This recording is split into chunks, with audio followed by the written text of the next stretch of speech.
Hello. Good afternoon, everybody. We have a special guest with us today who will speak momentarily. But first, I would like to begin with a message from the White House to the families of the victims in the brutal murder case in Idaho, who were sharing their heart-wrenching stories about their loved ones before the court today and addressing the evil killer who took 4 precious souls. We are so sorry for the grief and the pain you have experienced at the hands of such a vicious and evil killer. Our nation grieves with you, and we will never forget the precious souls who were lost in this horrific act of evil.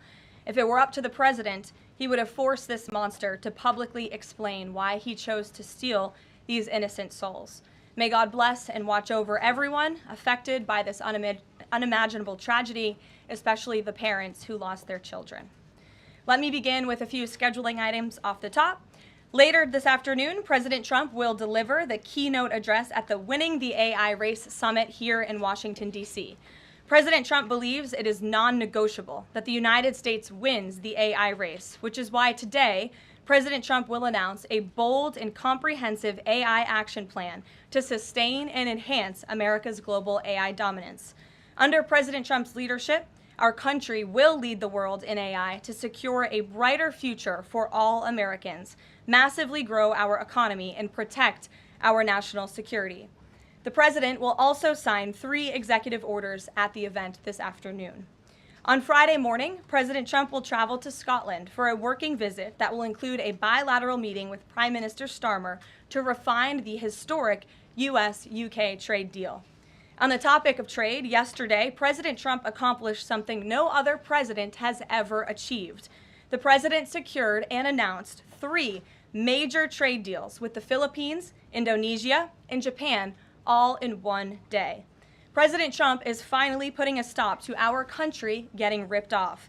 As a result of the president's successful negotiating tactics, many foreign markets are now being opened to American industries for the very first time, and harmful trade barriers are being broken down. Thanks to President Trump, these countries around the world are agreeing to open their markets to American-made products and goods for the first time, which will lead to a boom in sales and profits for American businesses right here at home. As President Trump said, he will only lower tariff rates if a country agrees to open their market to American-made products. If not, they will continue to face tariffs and pay a steep price to do business in the United States of America, which remains the best market on the face of the planet. Also this week, the president officially marked 6 months here at the White House. He made big promises to the American people on the campaign trail last year, and he has unquestionably delivered on those promises in record time. The president has defeated the Biden inflation crisis to make America affordable again.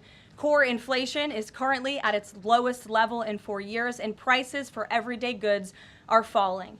The president's pro-growth policies have fueled massive job growth across our country. Since the president has taken office, our economy has added nearly 700,000 new jobs, with native-born American workers accounting for all job gains.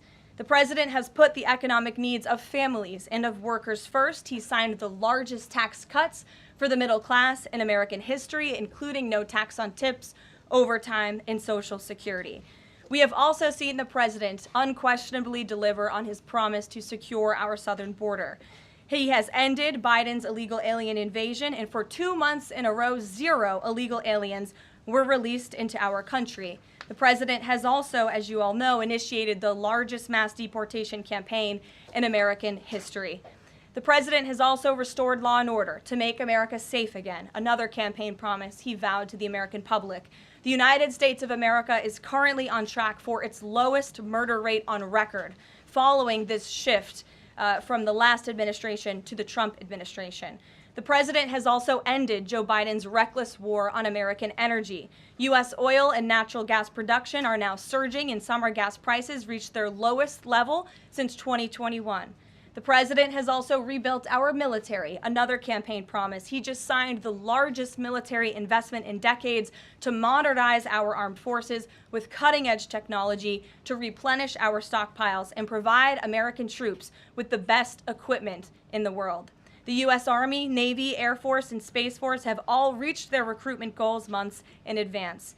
The president has restored America's standing on the world stage, brought back peace through strength, and brokered numerous peace agreements to end wars. Again, all of this in just 6 months. He obliterated Iran's nuclear program to end the war between Israel and Iran, got NATO members to raise their defense spending to 5% of GDP, and secured a ceasefire between India and Pakistan, as well as brokering a historic agreement between Rwanda and the Democratic Republic of the Congo.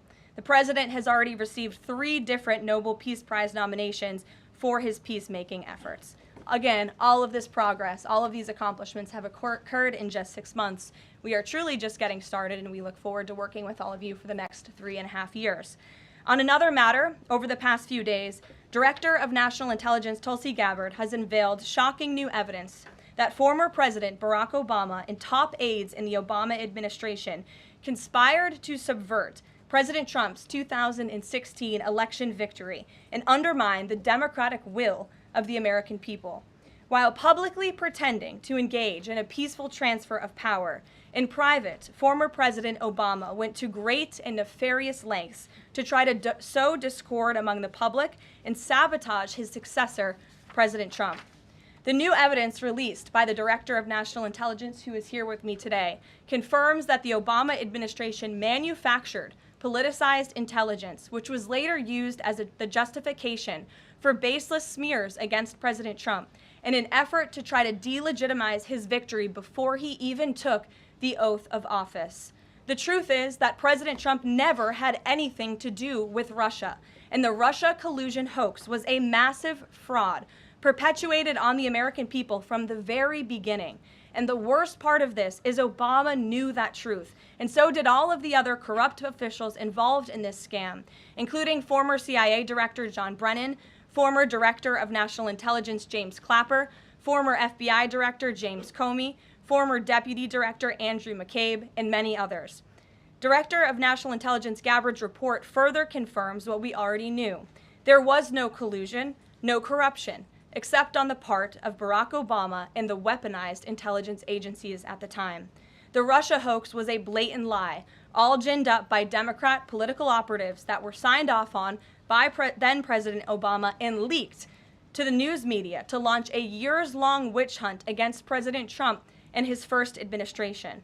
Allies of the president, including his own son, Donald Trump Jr., were disgustingly smeared as Russian assets, and some even had their lives destroyed because of this vicious lie.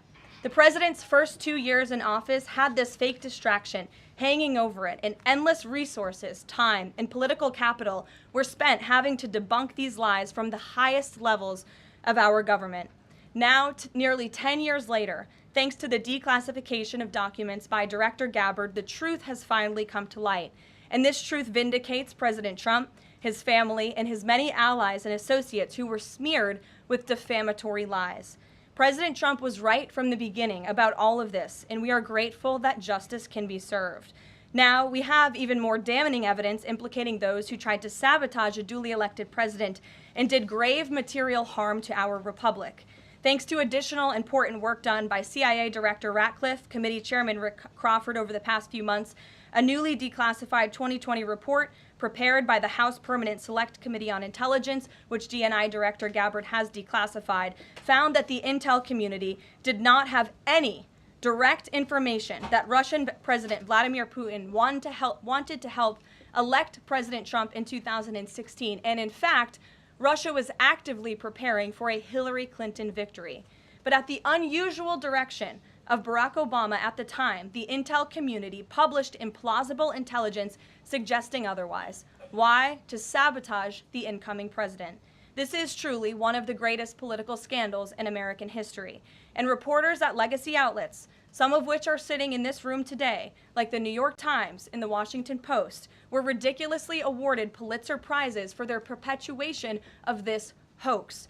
It's well past time for those awards to be stripped from the journalists who receive them. It is not journalism to propagate political disinformation in service of the Democrat Party and those in the intelligence community who hand over out of context and fake intelligence to push a false political narrative. I will now pass it over to the Director of National Intelligence, Tulsi Gabbard, to speak more about all of this, and then we will open it up for questions afterwards. Tulsi, thank you for being here.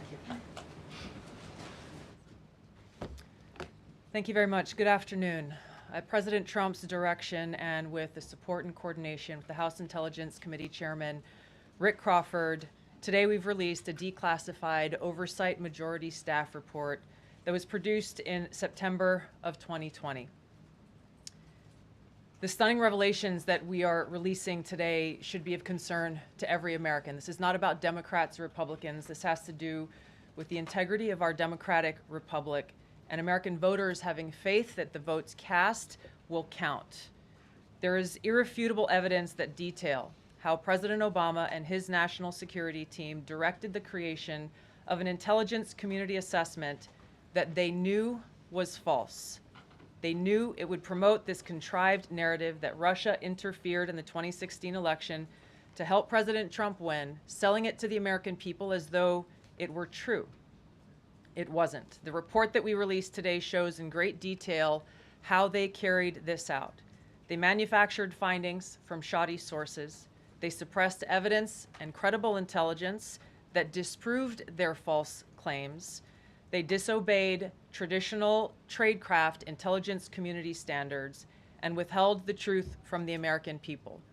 In doing so, they conspired to subvert the will of the American people who elected Donald Trump in that election in November of 2016. They worked with their partners in the media to promote this lie, ultimately to undermine the legitimacy of President Trump and launching what would be a years-long coup against him and his administration. We're here today because the American people deserve the truth, they deserve accountability, and they deserve justice.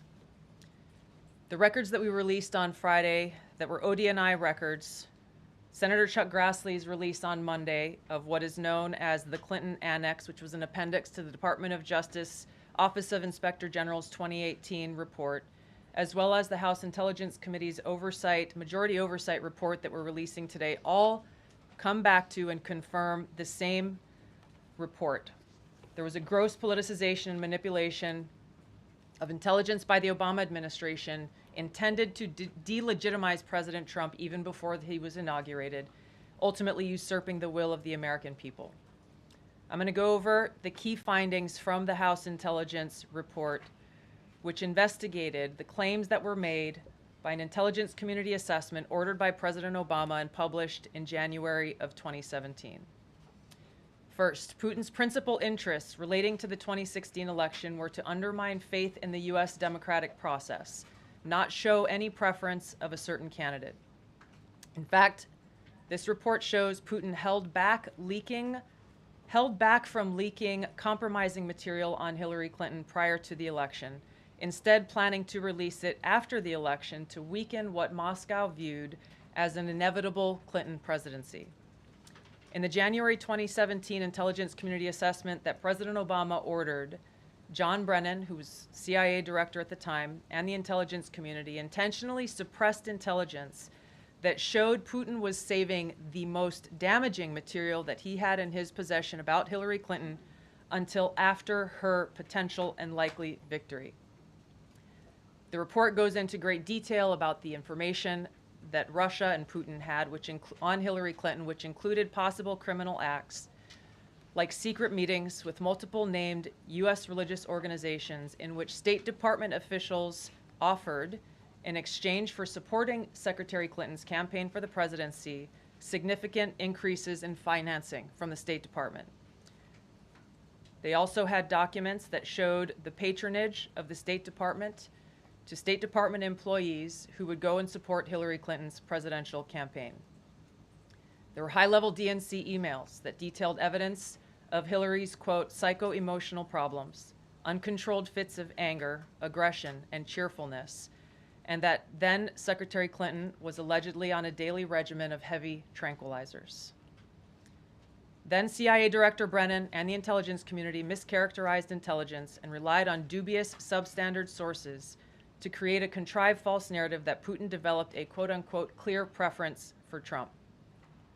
Brennan and the IC misled lawmakers by referencing the debunked Steele dossier to assess quote-unquote Russia's plans and intentions, falsely suggesting that this dossier had intelligence value when he knew that it was discredited.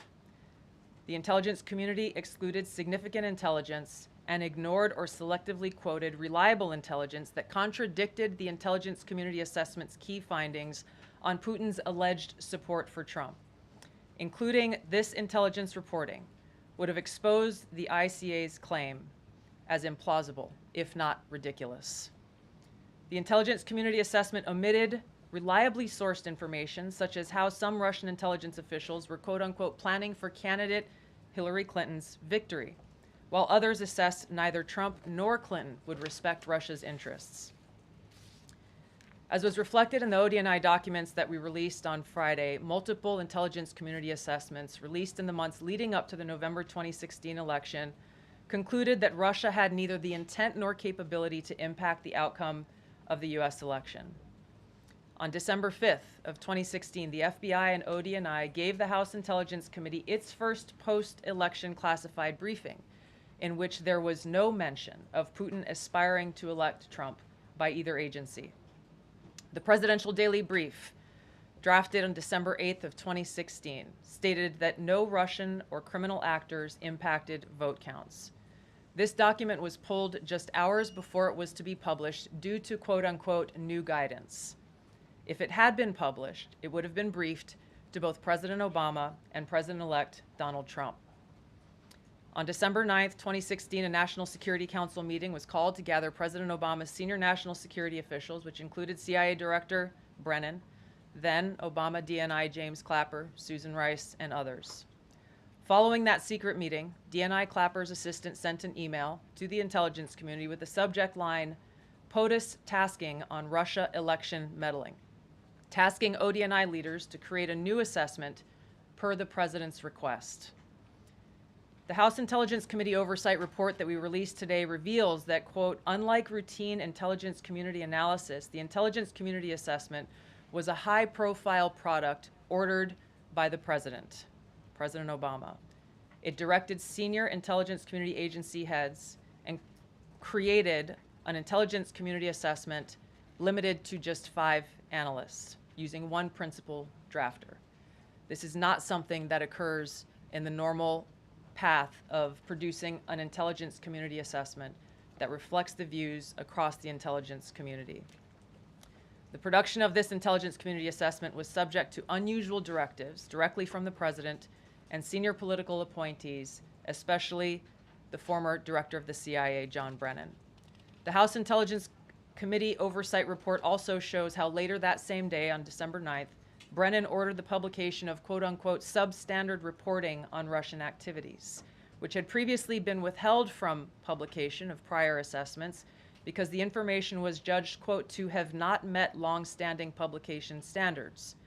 Some of the information later used in the Obama-ordered assessment over the objections of veteran CIA officers was, quote-unquote, unclear or from unknown sources.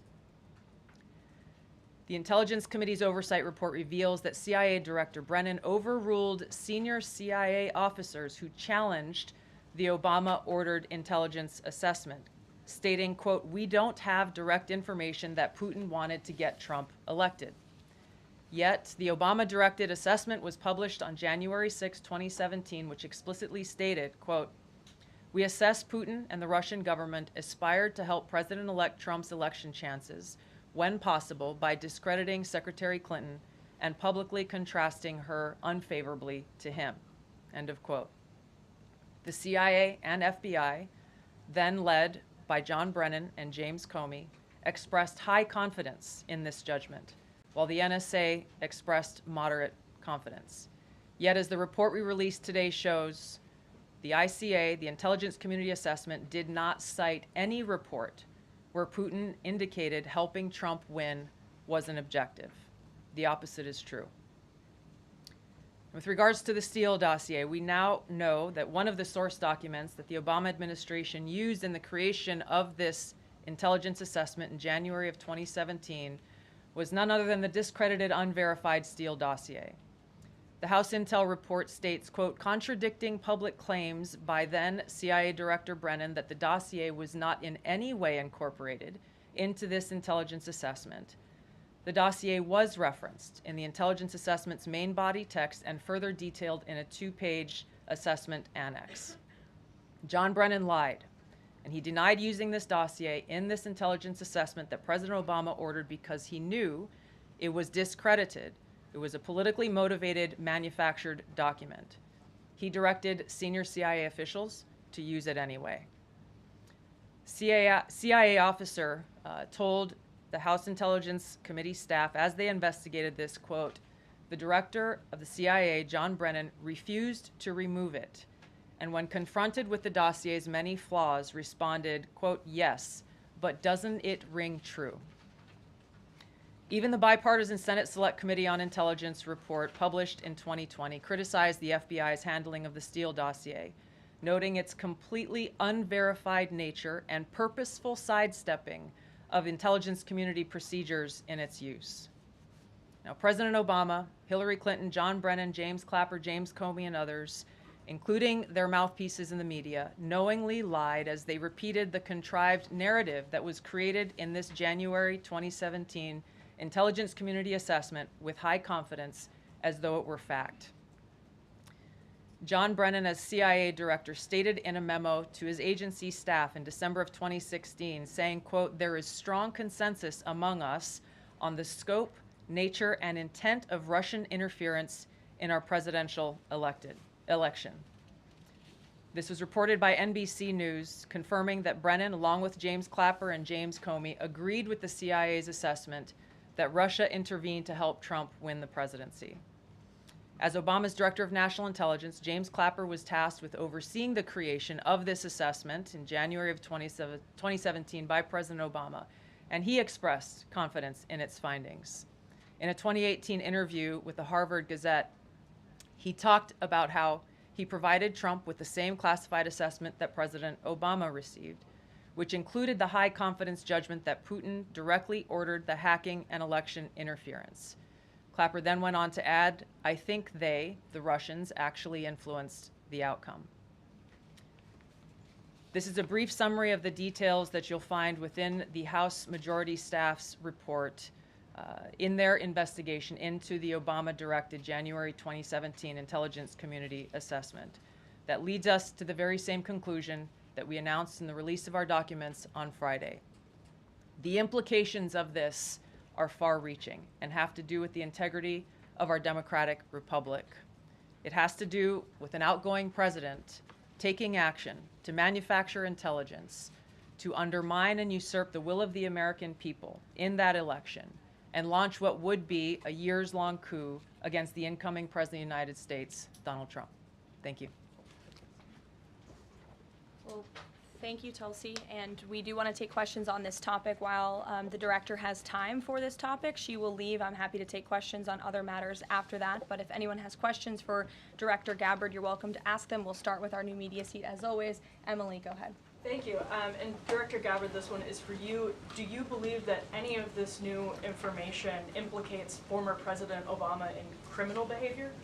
We have referred and will continue to refer all of these documents to the Department of Justice and the FBI to investigate the criminal implications of this. For even former The President evidence, Obama? correct. The evidence that we have found and that we have released directly point to President Obama leading the manufacturing of this intelligence assessment. There are multiple pieces of evidence and intelligence that confirm that fact.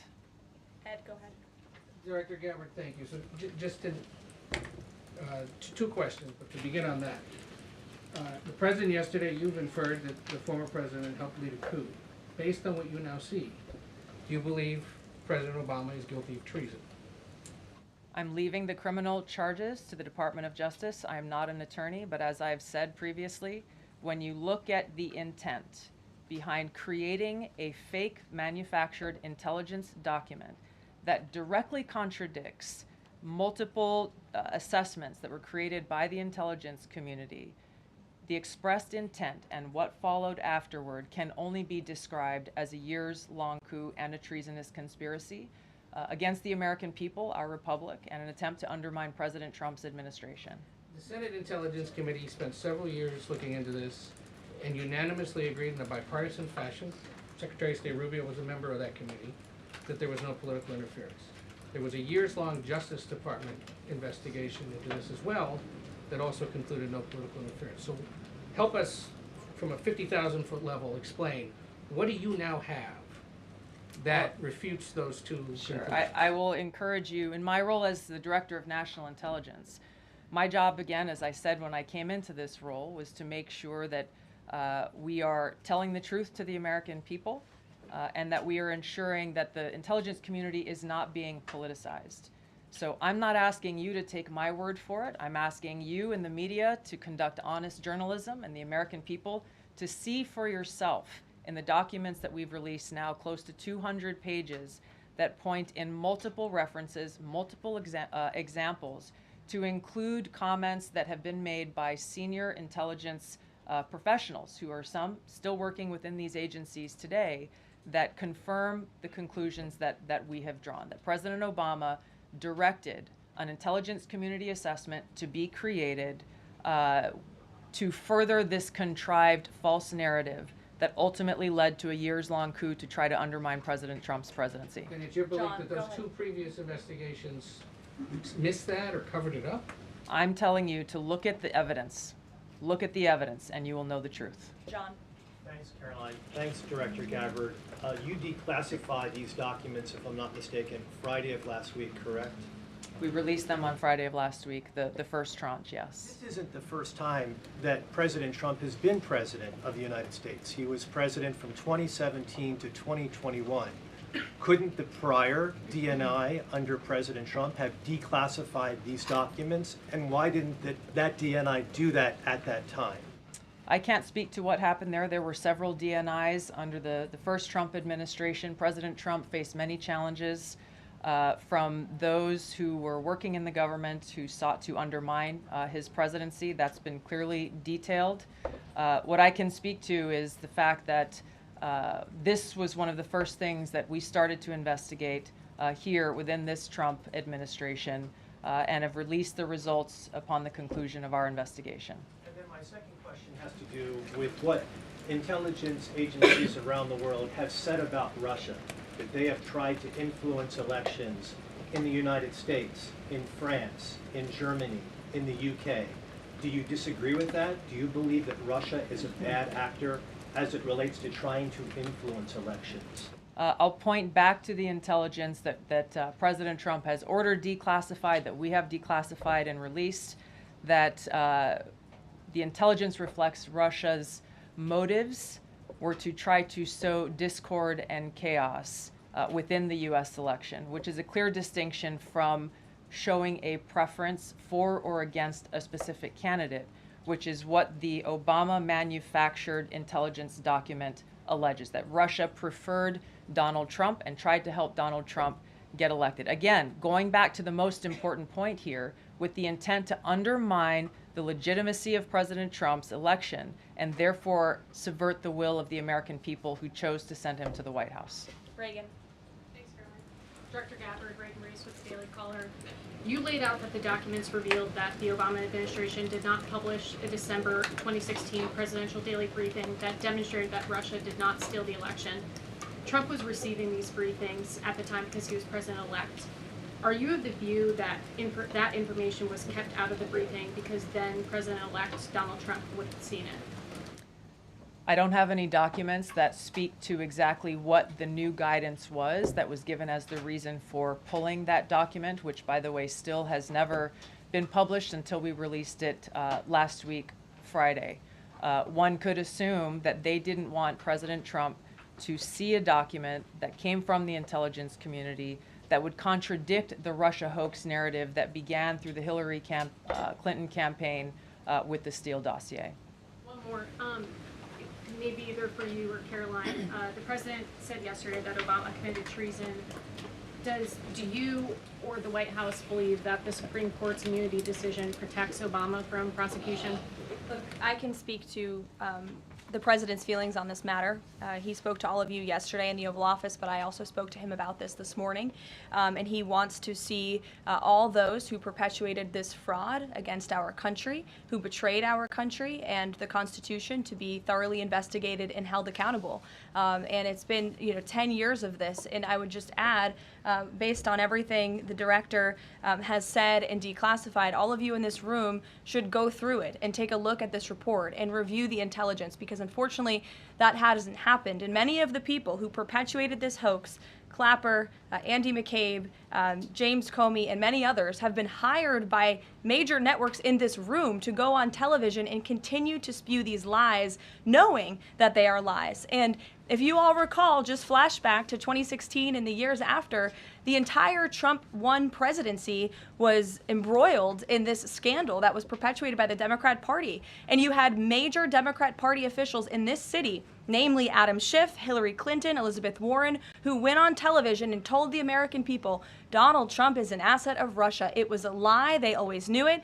Hillary Clinton herself said that President Trump would be a puppet for Putin. Senator Tim Kaine at the time called President Trump Vladimir Putin's defense lawyer. Adam Schiff stated, and one of the worst things a lawmaker can do is to tell the American people, I know something you don't know, it's just classified and I can't tell you. And that's what he said. I can tell you that the case is more than that. I can't go into the particulars, but there is more than circumstantial evidence now. And not enough people in this room, not enough journalists in this country pushed Adam Schiff to say, what are you talking about? What evidence do you have? Everybody just ran with the lies, and it led to impeachments. It led to the division of our country. Unfortunately, so many Americans, from listening to outlets in this room, believed in these lies. And it's a complete scam, and it's a scandal, and the president wants to see accountability for that. Phil.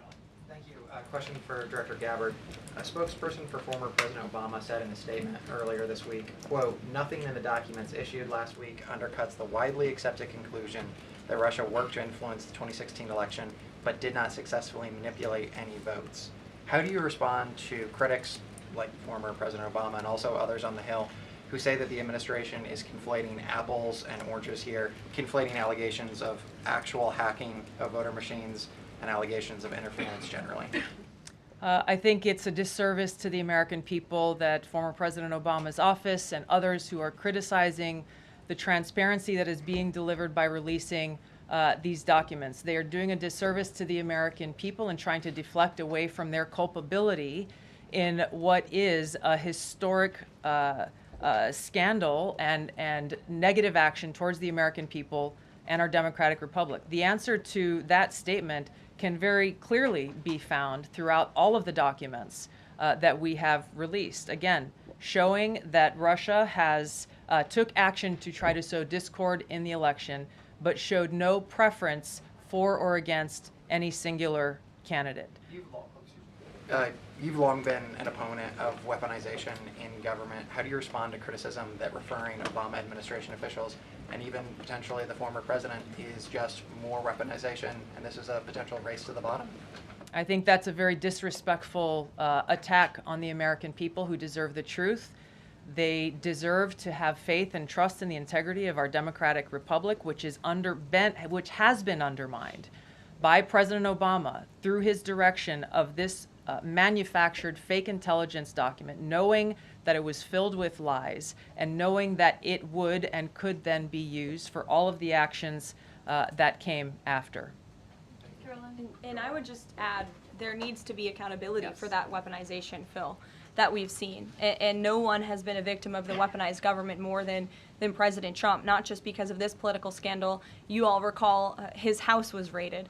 So I think, it's very disingenuous for people to say, how dare they speak of former President Obama about this based on evidence and based on intelligence, when the former president of the United States, Donald Trump's home was raided, when he was forced to sit in a Manhattan courtroom and many other courtrooms across the country for crimes he never committed, when he was impeached and indicted, and the entire country witnessed that. That's the weaponization of justice. justice. Now the president is back because the American people see the truth. Nearly 80 million Americans reelected him back to this office, and he believes that we need to have justice and accountability. And I think the nearly 80 million Americans who reelected him agree with that. Caitlin. Thank you, Caroline. Two questions for Director Gabbard, just on this. Director Gabbard, you referenced the past intelligence reports and assessments on this, including that 2017 one that was signed off, as Ed noted, by every Republican on the Senate Intelligence Community, including the acting chair of the time, now Secretary of State Marco Rubio, who said in a statement that they did not find any evidence of Russian collusion, but they did find, however,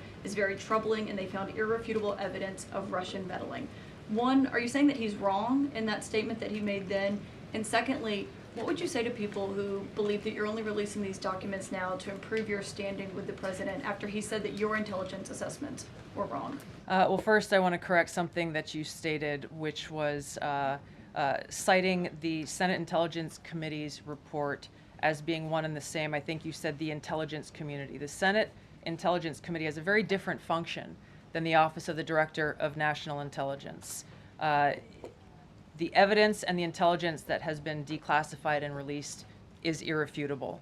I'm going to let Karoline speak to Secretary Rubio. I'll speak to both questions. First, on Secretary Rubio, he put out a statement in 2020 following that Senate Intelligence Committee report, and he said what they found is troubling. We found irrefutable evidence of Russian meddling, which the Director of National Intelligence just confirmed for all of you, that Russia was trying to sow distrust and chaos. But what's the outrage in this that Secretary Rubio did not say at the time, the Democrats were saying at the time, is the fact that the intelligence community was concocting this narrative that the president colluded with the Russians, that the president's son was holding secret meetings with the Russians, all of these lies that were never true. And he also said at that time, we discovered deeply troubling actions taken by the FBI under Comey, particularly their acceptance and willingness to rely on the Steele dossier without verifying its methodology or sourcing. The Steele dossier that many outlets in this room ran as the gospel truth, and it was cooked up and paid for by the Clinton campaign.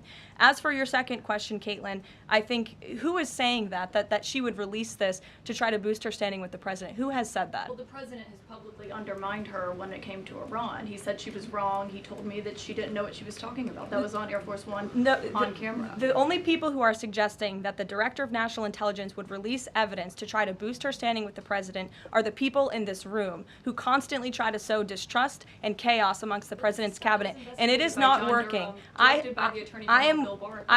will just answer your question directly. I am with the President of the United States every day. He has the utmost confidence in Director Gabbard. He always has. He continues to, and that is true of his entire cabinet, who is all working as one team to deliver on the promises this president made. Does anyone else have questions for Director Gabbard? And then we'll turn it over to a couple other questions. Christian, go ahead. Yeah, thank you, Director Gabbard. Two follow-ups on questions that have been asked. You mentioned the previous DNIs during the president's first term. One of them reports to you right now, if I'm not mistaken, John Ratcliffe. So have you not spoken to him about why this information was not declassified during the first term? He was in that position for a very short period of time. The work that began back then, we have picked up and absolutely completed. We are continuing to investigate this. Additional whistleblowers are now coming forward because they see an opportunity for the truth to come to light. And as Karoline said, for real accountability to be brought forward. The accountability is the essential part of this. We can show the truth, reveal the truth. The accountability needs to occur to be able to start to restore that trust in the integrity of our democracy. And then just quickly, I know you said you would leave the charging to DOJ, but the statute of limitations on conspiracy is 5 years. So what else could they possibly pursue besides treason? I think that's a great question for Attorney General Pam Bondi. We're providing all of the evidence, all of the intelligence that we have, both redacted and unredacted versions, referring it to the Department of Justice and the FBI. We'll take one more. Charlie, go ahead. How credible was the information about Hillary Clinton's health? The report said that it was from sourced from the DNC. Have you seen that information, or do you think that maybe Russia was overemphasizing what they had? All I have seen is what the Intelligence Committee have reported through their investigation. I think the underlying point there is that we understand from intelligence what Russia said that they had, And the important point here is that if they were trying to influence the election, as President Obama and James Clapper and John Brennan, everybody said they were doing in order to support Donald Trump's election, they would have released the most damning of that information, some of which I detailed here. You'll find the rest in the report, prior to the election to help Donald Trump win.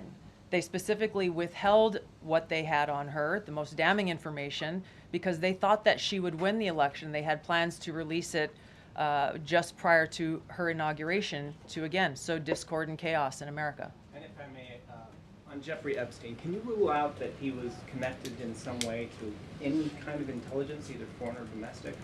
I haven't seen any evidence or information that reflects that.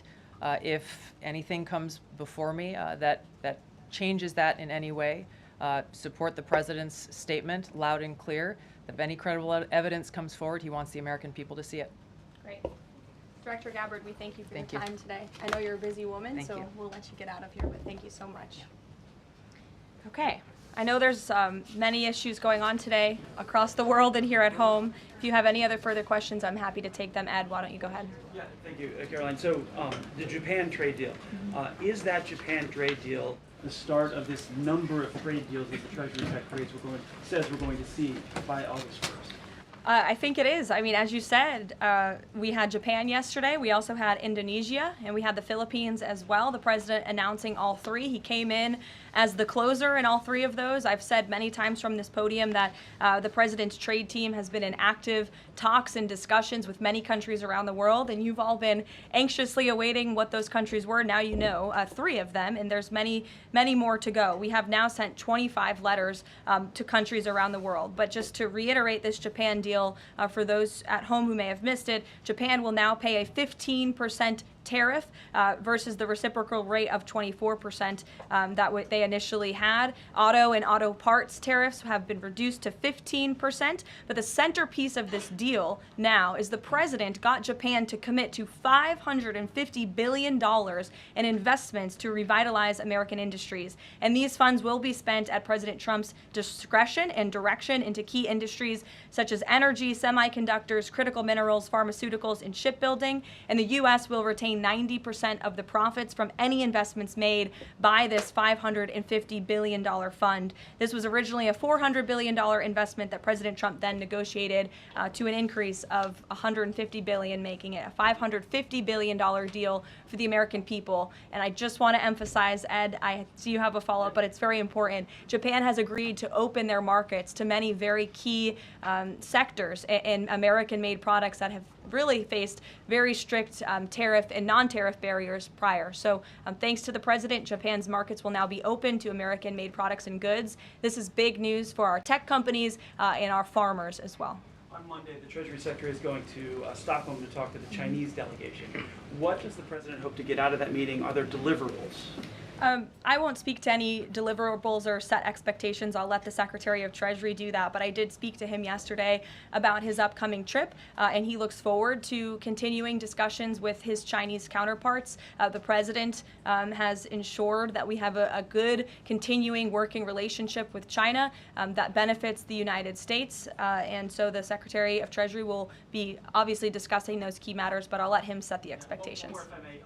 Sure. Given what the DNI just said and laid out, does President Trump believe that President Obama should go to jail for something? Look, the president believes that this matter needs to be thoroughly investigated, and anyone convicted of crime should be held accountable in this country.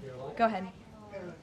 Special Envoy Wickoff is headed overseas again. Good to see you, Olivia. Good to I see haven't you. seen you since the campaign trail. Yeah, it's good to see you.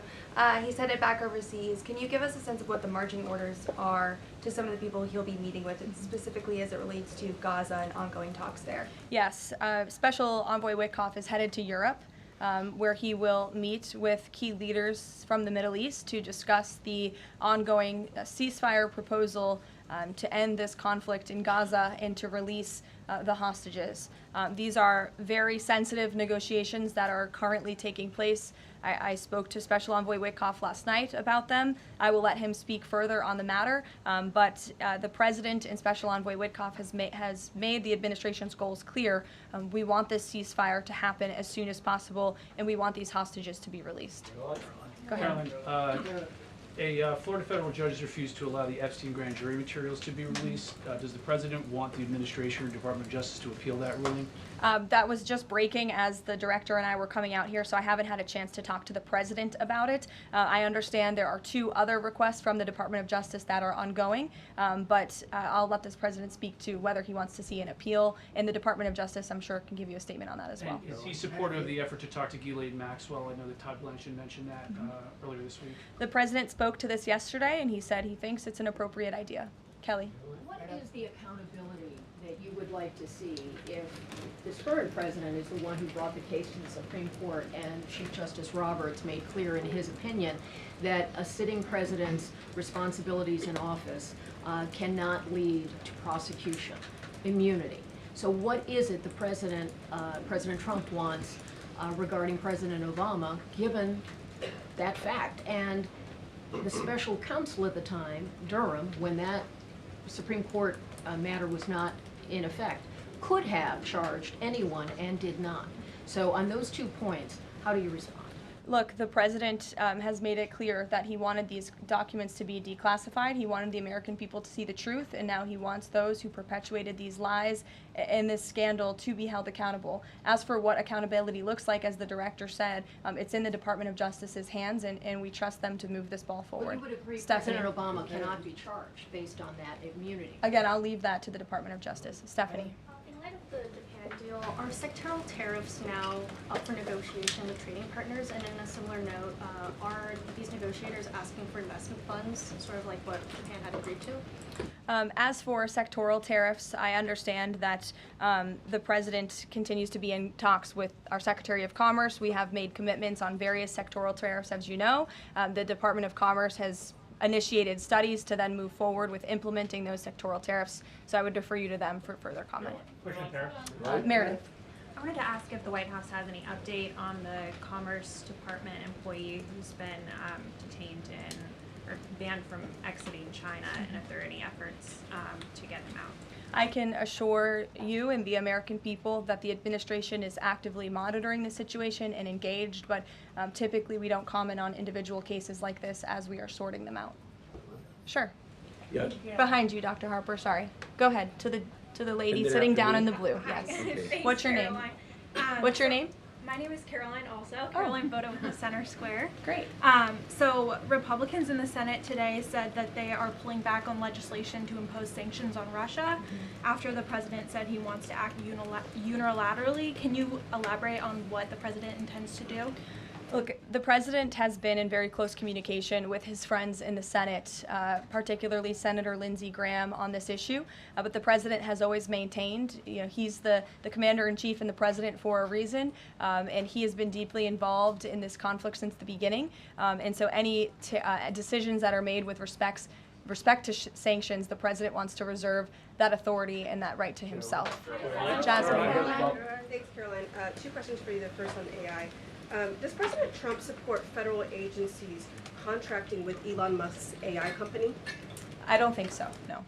Okay, so he would want the DOJ to then cancel the contract with Grok. I'll talk to him about it, yes. And my second question, just, obviously the developments with the Epstein case with the judge, but I wonder, has the White House counsel, the DOJ explored any other documents that could be released to the public that don't have to do with that grand jury testimony?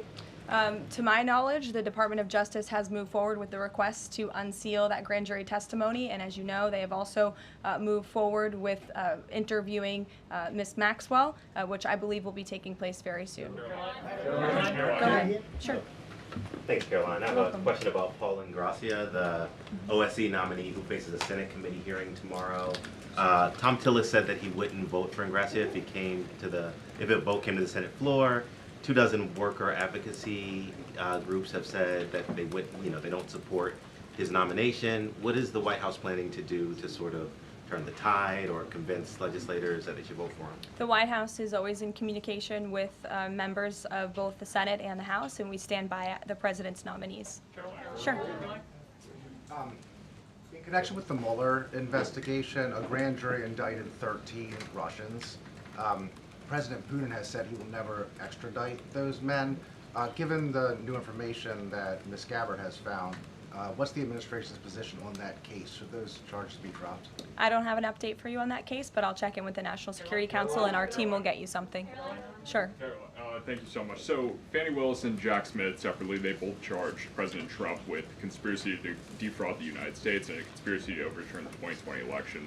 And now it turns out we're confirming that Obama and his cronies were doing that the whole time in 2016 on a massive scale, falsifying documents and having their intel agencies do this. What does this say about the 2020 election? And also, yeah, what's your thoughts on the irony here?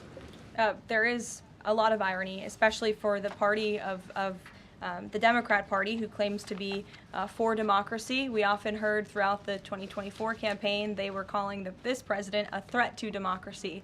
And now I think the declassification of all of these documents proves that they were indeed the true threat to democracy. And as I said repeatedly today, there needs to be justice and accountability for that. You all will hear directly from the president later this afternoon at the AI Summit here in Washington, D.C., scheduled to speak later in a few hours. So we will see you all there. Thank you very much.